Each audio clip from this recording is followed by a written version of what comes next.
Hi வணக்கம். வாங்க இன்றைக்கு பாயாசம் ஒன்று செய்வோம். இதில் 2 அளவிலான சவரிசி எடுத்துக்கிறேன். முதல்ல தண்ணியை கொதிக்க வச்சு பெரிய அளவிலான சவரிசியை ஊற வச்சு அவிய போட்டிருக்கு.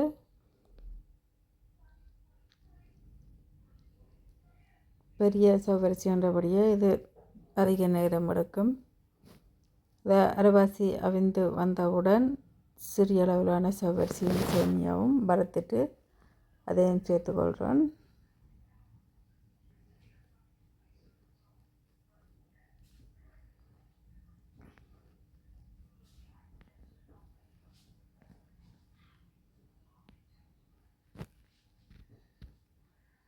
இப்போது பனங்கட்டி சேர்த்துக்கொள்கிறேன்.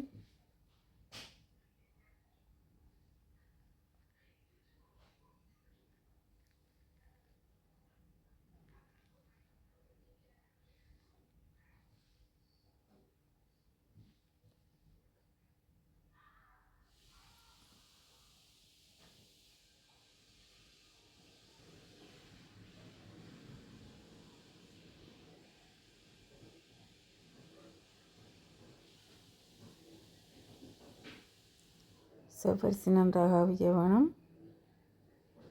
சவரிசி அவிந்து வந்தவுடன் டின்பால் சேர்த்துக்கொள்கிறேன்.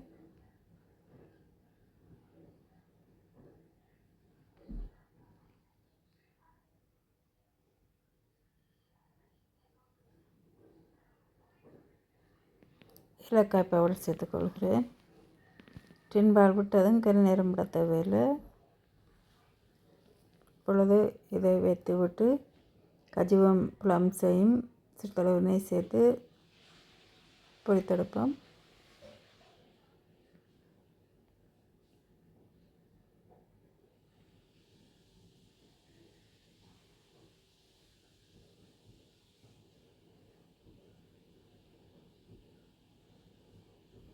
அதை பாயாசத்துடன் சேர்த்துக்கொள்வோம். இப்போ சுவையான பனங்கட்டி பாயாசம் ரெடி. நீங்களும் இதே மெத்தடில் செய்து பாருங்கள், சுவையாக இருக்கும். அடுத்த வீடியோவில் சந்திக்கும் வரை விடைபெறுகிறேன். நன்றி, வணக்கம், பாய் பாய்.